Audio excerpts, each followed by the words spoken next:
Chaos. Woke up at 6 o'clock in the morning, chilling with coffee mugs, me and coffee chugs, talking education all across the nation, pushing boundaries, thinking innovation.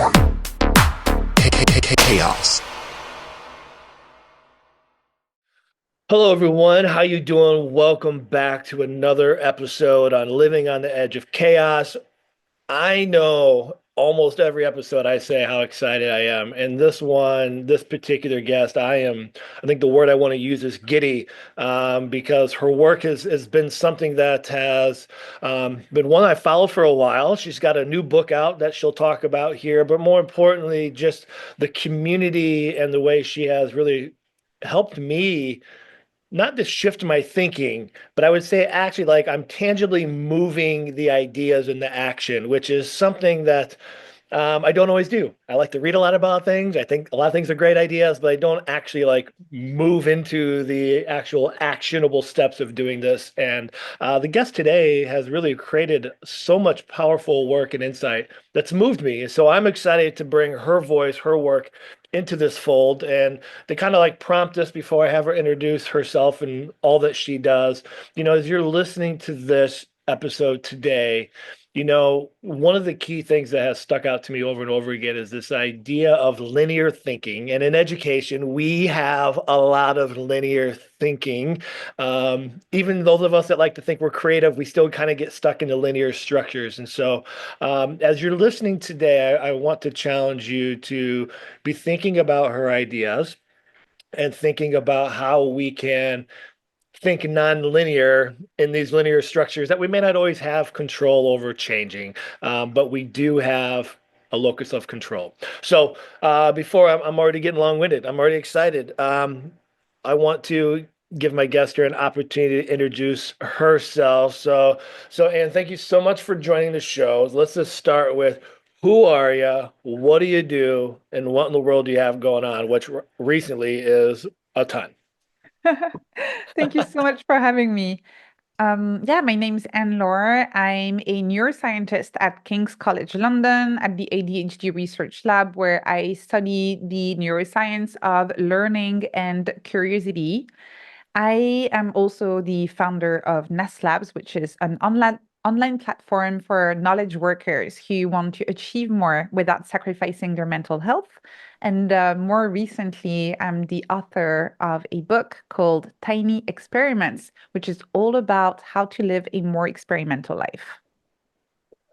Yeah, and for anybody listening, these will all be linked in the show notes, and I promise you, it is definitely worth your time to check out Nest Labs, the community.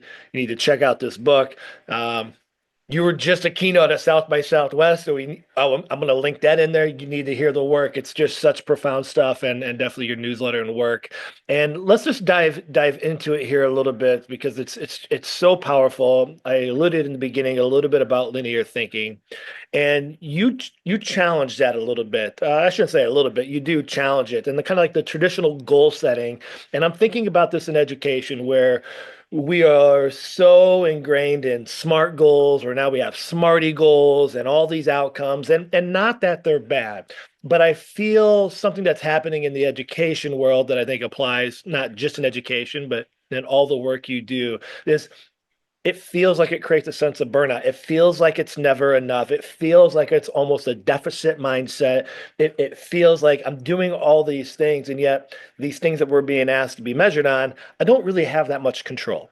So, can you talk a little bit about your fascination, your passion for challenging this kind of traditional linear thinking, this traditional goal setting? It's obviously the huge context of your book. People should go read it. But how did that spark and why are you so passionate about that? Because it just exudes in all the work that you do. Yeah, so this realization that the way we're managing our goals and our relationship to success is broken came out of two things, personal and more professional. So, at a personal level, I divined my life and my career in two chapters. In the first chapter, I was actually very linear in my approach. I had a very clear definition of success. I was very focused on getting the right job at the right company and then getting the next promotion, working on the next project, and really climbing this ladder of success in a very linear manner, which, is not too different from the linear approach that you see in education, where you have this curriculum that you go through in order. You're told in advance, this is what you're supposed to learn, this is the order, go through this in the right order and you're going to be successful. That was really the approach that I had. I was just trying to apply all of the playbooks. And in the second chapter of my life right now, I'm a lot more experimental. It took, unfortunately for me, it took a burnout, it took a health scare, it took a failed startup, it took being completely lost for me to realize that I had been clinging to an artificial sense of control, an illusion of certainty in terms of how I was managing my goals and my success in general. Hopefully, not everyone has to go through this, but now that I'm in the second chapter, I have a much more experimental approach. And so the second thing that made me change from this linear approach to an experimental approach was when I decided to go back to university after being completely lost, after my startup failed.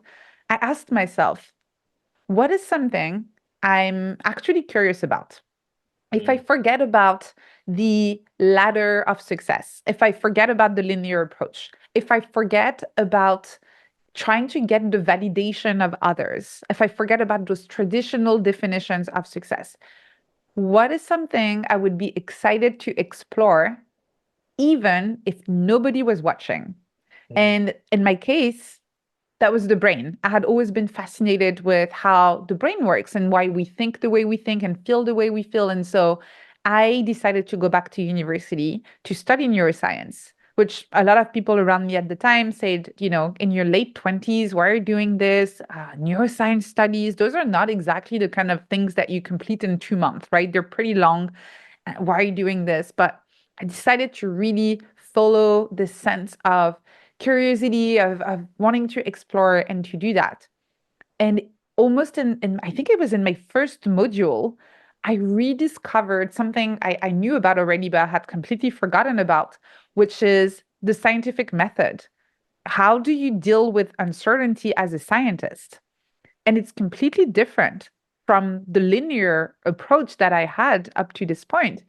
When you have an experimental approach, when you think like a scientist, you don't cling to an outcome, to a sense of certainty. You actually embrace uncertainty. And instead of trying to get to a very specific destination, going through very specific linear steps, you design experiments. You say, I'm not quite sure what's going to happen here, but I'm curious to find out. And so I'm going to ask a research question. I'm going to collect data. I'm going to analyze this data, and I'm going to make decisions based on that data, not based on a predetermined curriculum or whatever career ladder that I'm supposed to climb.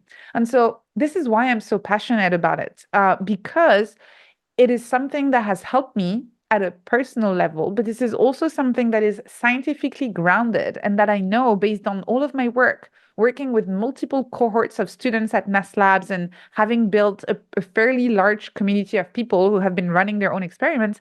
I know this works and I know this can be applied in any area of life, whether that's relationships and work or education.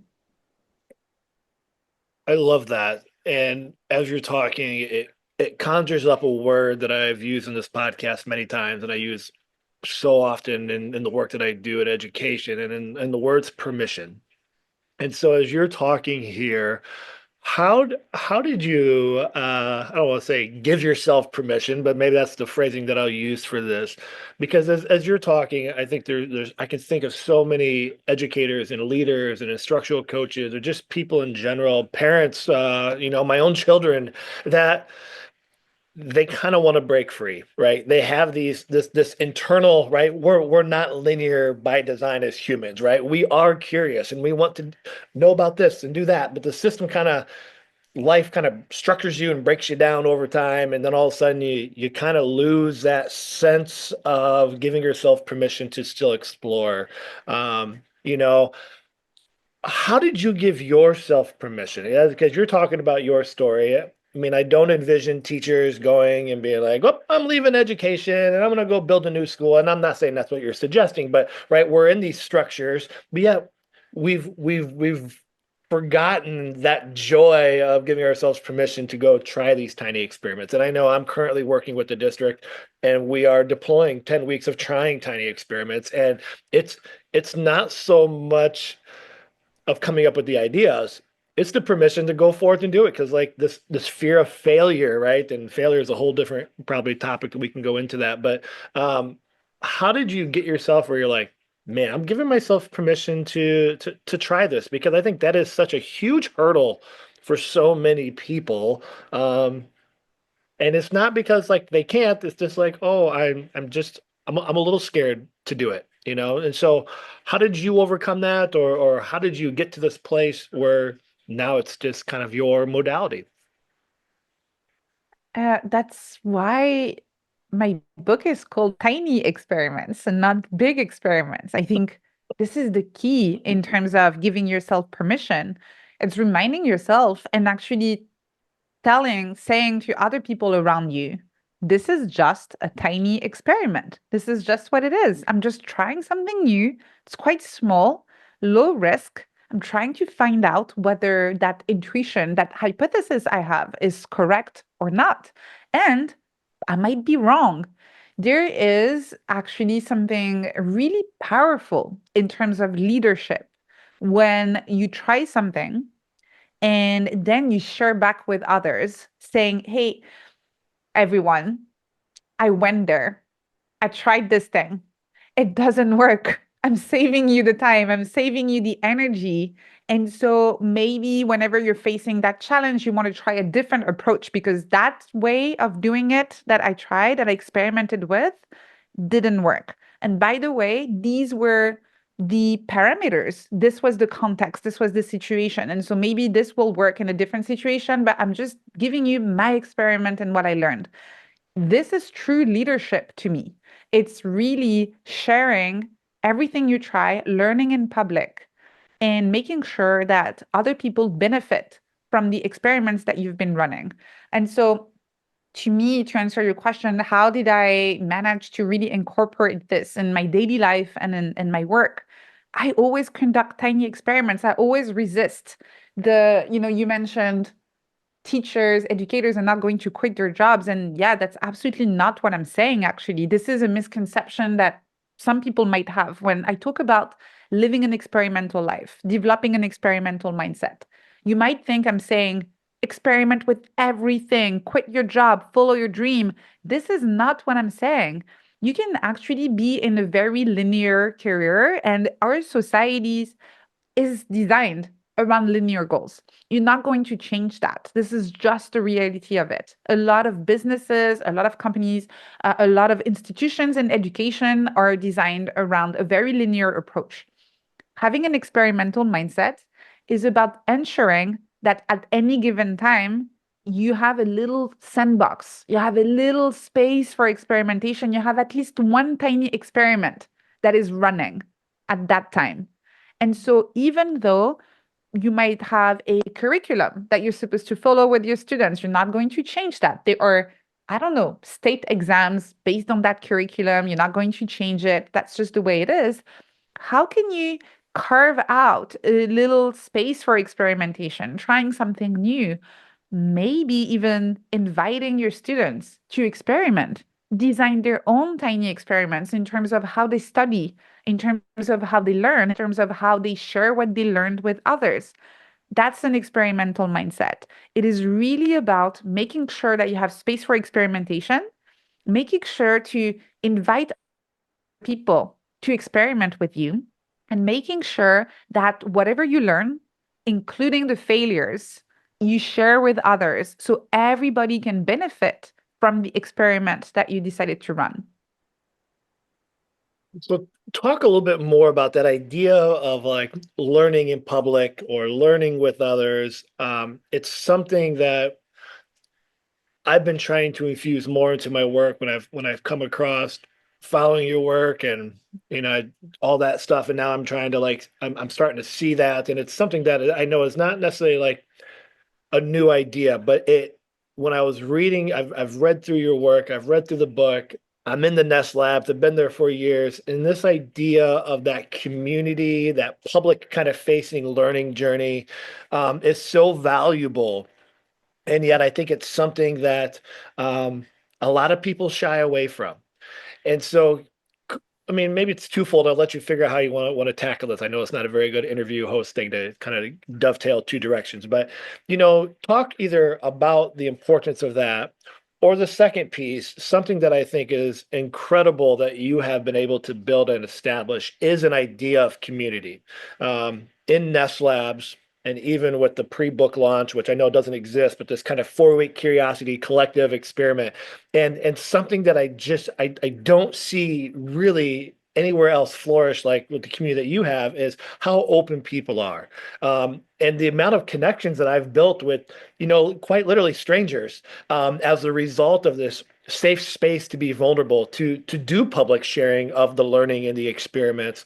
And I think that is something that you just can't say, "Hey, I'm going to build a platform and people will do it." No, there's something that organically builds with that. And so maybe either talk about the power of that, or I mean, I know Yeah, your they're kind creative of space, right? connected. So I'm Yeah. I'm happy to explore both directions. Learning in public, something I think is incredibly important. I have talked about the importance of sharing what you learn, and yes, it is helpful to other people. It allows you to have more positive impact around you, but in a very selfish way, it is also going to help you learn better and faster when you have to articulate to other people what worked, what didn't, and what you might want to try next. It allows you to clarify your own thinking. It allows you to understand which direction you might want to explore, where things might have gone wrong when they have, and or why things went right. We have a tendency sometimes when things go right to just congratulate ourselves and move on, but it can be really helpful to also look back and understand, why did it go right? Sure, I'm good at my job and I tried my best, great, but were there particular factors or maybe particular collaborators I worked with on that project that made it a success? And I might want to make a note of this, because in the future, if I face a similar challenge or I want to work on a similar project, I might want to bring these people in again. So actually, learning in public is, yes, an act of public service and leadership, in the sense that you're going to help other people, but it's also quite selfish in a good way. You're also helping yourself and you're helping your future self. So that's one thing. And the way it connects to community is that being part of a community is one of, I think, the best ways to learn in public. There are different gradients of learning in public. To me, learning in public is anything when you share your experiments and what you learn with at least one other person outside of just yourself. So even if it's just one colleague, one friend, where you tell them, this is the experiment I'm running right now, and you have some form of sharing going on, transparent sharing, honest sharing, where you tell them what's working, what's not working, and what you might want to do next. That's learning in public. And then on the other side of that gradient, the very, very public kind of sharing, you have people with a big social media presence that might very transparently post YouTube videos or Instagram reels or whatever that is with their experiments, and where they're telling their really big audience, this is what I'm doing right now. This is what's working, what's not working. Tim Ferriss is someone who's very famous, for example, for experimenting in a very, very, very public way. But that can be scary for lots of people. We don't have to necessarily be that public. And to me, a private community is such a good way to get a lot of the benefits that you would have from sharing with a slightly larger crowd without having all of the risks associated with sharing with a bunch of people when we're talking about thousands and thousands of people. And this is why I love the Ness Labs community. And this is why it might not be the most efficient. It is definitely not the most efficient for me to make money. With my business, there are so many other ways I could make money that are way more efficient than having this kind of private community. but it is the part of the business that gives me the most joy because it allows me to connect with people, to learn with them, to share my own experiments, to reflect together, to grow together. And so I would highly recommend anyone who's interested in developing an experimental mindset and running their own tiny experiments to figure out, what does learning in public look like for you? And that might be joining your community like Ness Labs, or that might even be creating a small WhatsApp group with just two, three other people in your industry, some colleagues of yours, and say, let's run our experiments together. That could be having a weekly coffee chat with a friend who's interested in similar experiments where you catch up together. And again, you share what worked, what didn't, and what you want to do next. There is no right or wrong way to learn in public. And yes, you can go very, very public, but you don't have to. And you can go for something a bit smaller that feels safer. As you're talking there, it just triggered a thought. I'm thinking about just adults or educators in general, and we probably already have these spaces established. We probably have our colleagues, whether they're grade level or people across the hall, or in the teacher lounge, or just whatever the thing might be. We probably have. I mean, I know I've got group chats with people, and what I'm curious on is, what would be a way to maybe shift these spaces, because I think sometimes what happens, right, is we get burned out, we get frustrated. It's a grind anytime we're working with humans, children or other adults or whatever. And it can almost become toxic unintentionally, right? Where all of a sudden now all we're doing is we're venting and we're complaining, and now we have communal negative collaboration, which actually doesn't help. But it happens. It happens everywhere. So as you're talking about this idea of public sharing, people probably already have these spaces established.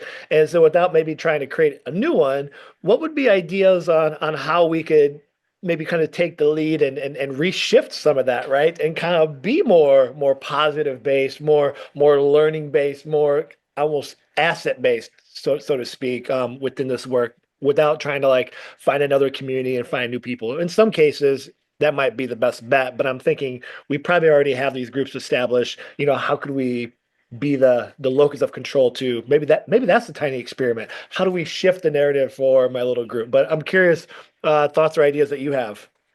Yeah, no, absolutely. And when I'm saying creating a new WhatsApp group, I don't necessarily mean with new people. Like it could Right. just be people in your community. So this is more about having a space that is dedicated to experimentation. So ideally, not the same WhatsApp group you're using for team updates or for saying like this is an event happening at the school, just saying here's the WhatsApp group for our experiments. And then in terms of shifting that conversation, I would say that rather than trying to make it more positive, you just want to make it more constructive, right? And so, a tool that I share in the book that I think is incredibly powerful, and this is the tool where a lot of people have told me they've been using it for years, that this is the best tool that we've created at Ness Labs. It's so simple, almost sounds ridiculous to share it, but it works. And I call it plus minus next. As you can see, the naming is fantastic also, but it really describes what it is. Plus minus next has just three columns. And in the first column, plus, you write everything that went well. In the second column, minus, you write everything that didn't go so well. And in the last column, next, with an arrow, you write everything that you want to tweak, you want to experiment with next, that you want to try for the next iteration. What's amazing about this is that instead of, as you were describing, instead of complaining, or also because that's the other side of this, sometimes there's a bit of toxic positivity where we're just supposed to be grateful for everything and not point out anything that didn't work out, right?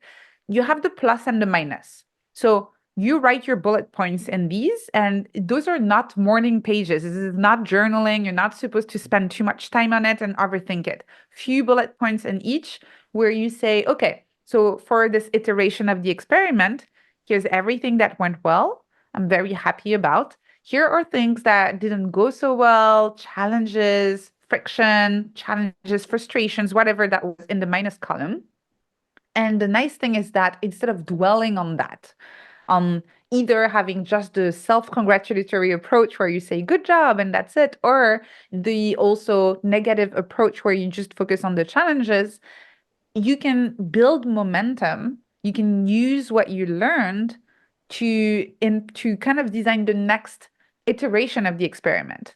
And Mm. so you say, how can I have more of the pluses and fewer of the minuses for the next iteration? And again, you're not 100% sure those tweaks are going to work, but you're going to find out. That's the idea of constantly experimenting. You say, I'm just going to try to get more of the pluses, fewer of the minuses, and we're going to see if that works or not. So, this is a great tool to actually provide a little bit of structure around analyzing your experiments and making sure that you learn from the results and you use what you learn to design the next iteration of your experiment. I love that. I love that. And I'll make sure that there's a link for people to check out and find, just to learn more about that, even though it's pretty self-explanatory as you've just done. So it has me thinking, you've been on a blitz of media, podcasts, speaking, all this stuff since the launch of the book, where there's that.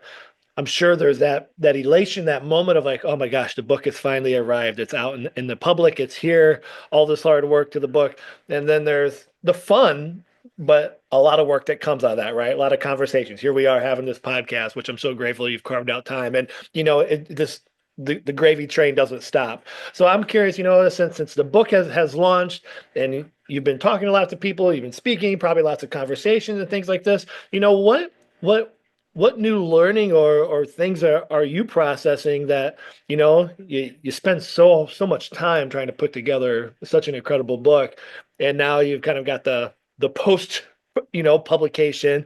What's your learning journey been? I'm intrigued by that process of, man, it's here. What a relief. And then it's like, oh, there's all these other things. So how has that journey been for you? Because I'm sure it's been just a whirlwind of new thoughts and conversations and questions and wonderings and everything. Yeah, no, it's been really interesting. It has been quite intense, and have a lot of people reaching out who want to collaborate.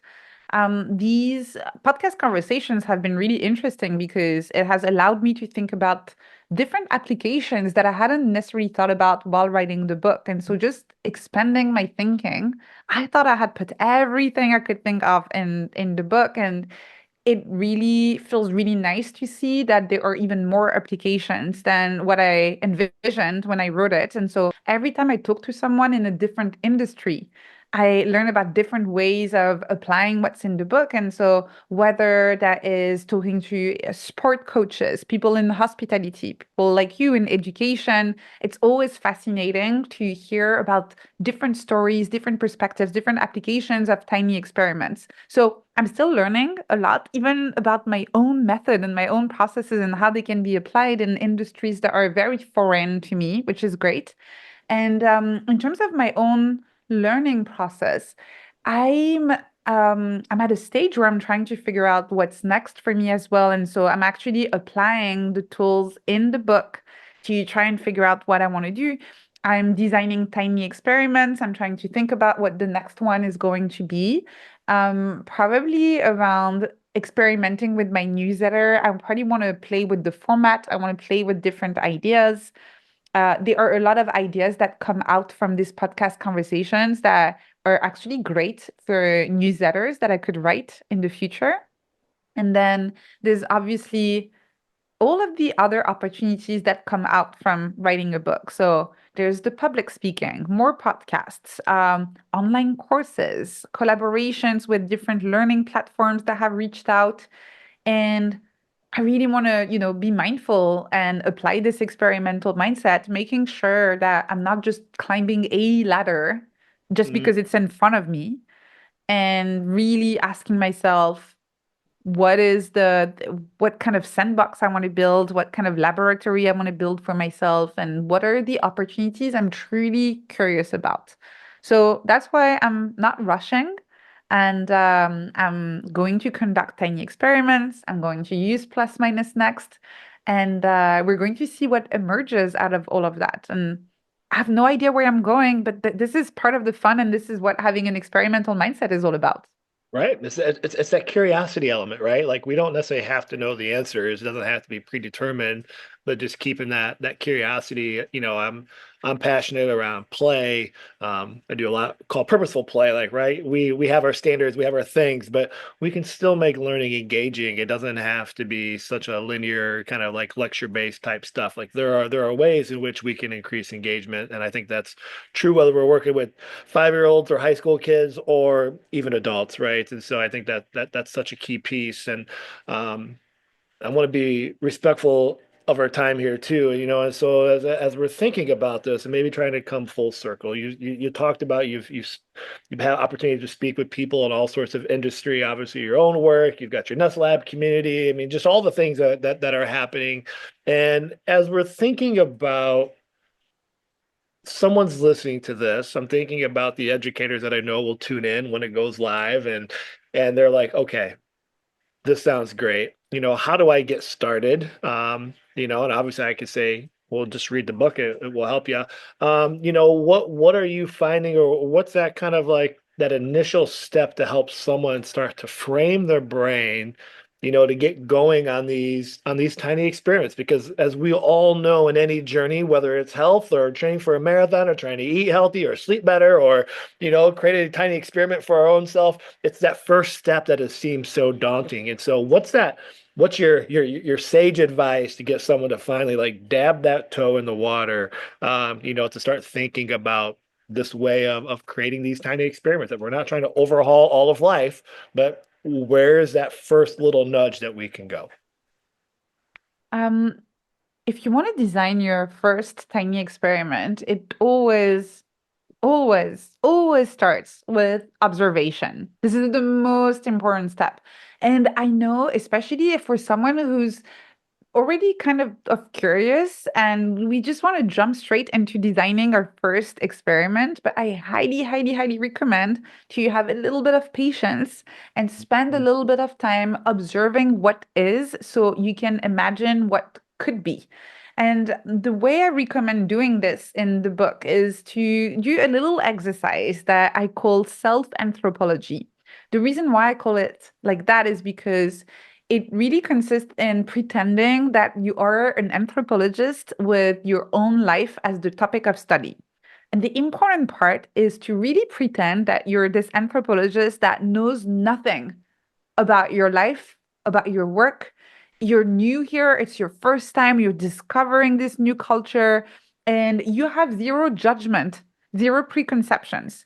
And for 24 hours, you can take little notes and doesn't have to be complicated. You can even do it on your phone, but just note where you're directing your energy, your attention, how you're spending your time. What are the things that give you energy? What are the things that drain your energy? What are ideas, themes, and topics where whenever someone mentions these, you can feel yourself get all excited and you want to talk about it more? And in contrast, maybe there are some meetings you notice that every time you leave the meeting, you just want to go and nap or hide in a corner. You're completely drained, right? Yeah. So take those little notes. Pretend that you're an anthropologist and that you have your own life as the topic of study. When you do this, when you understand what is the current situation, you can start formulating a hypothesis about what could be different. And for that, I recommend using a magic word, maybe. Just say, maybe I would enjoy doing this thing differently. Maybe I would like trying the project. Maybe we would benefit as a team doing this thing in this manner. Maybe. You can pick one maybe, and then you design a tiny experiment around it. And I have an entire chapter in the book explaining how to do this. But really, the idea is to choose whatever you're going to test and to decide for how long you're going to test it, an action and a duration.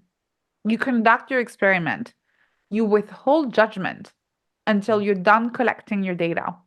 And at the end of the experiment, you look back, and this is where you can use plus minus next. You look back and you ask yourself, what worked? What didn't? And what might I want to try next? When you do this, and when you keep on repeating those cycles of experimentation, you're going to grow. This is guaranteed. You're not going to be able to know what that growth is going to look like because it's a very emergent process, but you're going to grow in a nonlinear way. I love it. I love it. And I think, from someone who was fortunate enough to kind of sit through and experiment and engage in the Curiosity Collective leading up to the book launch. And that word maybe was huge. And just that idea of even observing where I was like, I already know. And actually I didn't. I mean, I had a preconceived notion. I had my own assumptions, but to actually take time and deliberately observe shifted how I focused my tiny experiment to move forward, in which it would and the actions. And so I know for me personally, it had a huge impact, and I'm working on my new set of tiny experiments. So I know from just for someone who's been able to kind of dabble in that world, I can't thank you enough for the work that you do, because it does work and it is helpful. And it's that idea of maybe, and knowing that it's not like victory or failure. It's we're trying things, and if it works, great. If it doesn't mean it was bad. It just, what's that telling us? Maybe there's a different experiment. Maybe there's a new curiosity. Maybe it's just not needed. And so I just know, I appreciate the work that you've been doing. I'm so excited that you have a book out for people to learn more and get connected in the Ness Labs. And as we wrap up, I just kind of reference those there, but someone's at a red light, they're listening to this and they can't get to their computer to click on all the links, and they want to follow more about you, your work, your journey, the things that you have going on. Where are the best places for people to begin their tiny experiment journey or right along with you? Yeah, so two places. The first, the book, obviously. So you can just look up the title, which is Tiny Experiments, anywhere books are sold. So obviously the big online retailers, but also I highly encourage you to go and support your local bookshop if you want to go there and order there. And then if you want to read my newsletter, it's at nesslabs.com. I send it every Thursday and I write about a lot of the topics we discussed today together. I love it. And I know I can't recommend both of those enough. And so, I can't thank you enough for your time. I know you're busy. I know you've got lots of things going on. So this truly is just such an honor to be able to sit and have conversation with you. And I look forward to continue to learn from you within the community and the spaces and all that you do. So I can't thank you enough.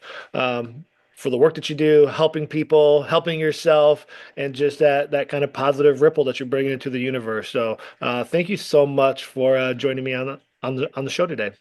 Thank you so much for having me. I loved your questions and I look forward to connect further in the community. Absolutely. Hey, woke up at 6 o'clock in the morning, chilling with coffee mugs, me and coffee chugs, talking education all across the nation, pushing boundaries, thinking innovation. Chaos.